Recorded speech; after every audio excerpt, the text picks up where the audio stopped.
পূর্বে আমরা দেখে নিব ম্যাজিক ওয়েন টুল সম্পর্কে। ম্যাজিক টুলটা আমরা ইউজ করব সাধারণত ওয়ান কালার ব্যাকগ্রাউন্ড বা টু কালার ব্যাকগ্রাউন্ড ইমেজগুলোকে সহজে সিলেক্ট করার জন্য। এক্ষেত্রে একটা ইমেজ ওপেন করার পর আমি এই হোয়াইট স্ক্রিনটার মধ্যে যখনই ক্লিক করব ওই অংশটা আমার এক ক্লিকে সিলেক্ট হয়ে যাবে। ঠিক আছে?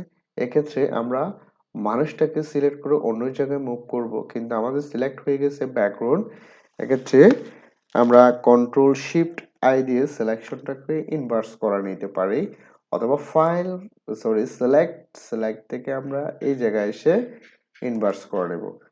আমার অবজেক্টটা সিলেক্ট হবে, এরপর আমরা মুভ টুল দিয়ে এটাকে ড্র্যাগ করে অন্য জায়গায় নিয়ে যেতে পারি, অথবা আমরা নতুন একটা ফাইল এবার ওপেন করব, ফাইল থেকে নিয়ে থেকে একটা ইমেজের সাইজ আমরা দিয়ে রাখবো, জাস্ট ওকে দেব। দেন ওই ইমেজটাকে আমরা মুভ টুল দিয়ে ড্র্যাগ করে এই অবজেক্টের মধ্যে নিয়ে আসবো। ওকে, এক্ষেত্রেও আমরা ম্যাজিক ওয়েন ইউজ করার ক্ষেত্রেও ম্যাগনেটিক ইউজ করার ক্ষেত্রে যদি আমরা ভুল হয় সাবট্রাক্ট করে নেব কোনো অংশ, আর যদি আমাদের সিলেকশন বৃদ্ধি করা দরকার হয় তাহলে আমরা অ্যাড সিলেক্ট করে নেব। ওকে, ধন্যবাদ।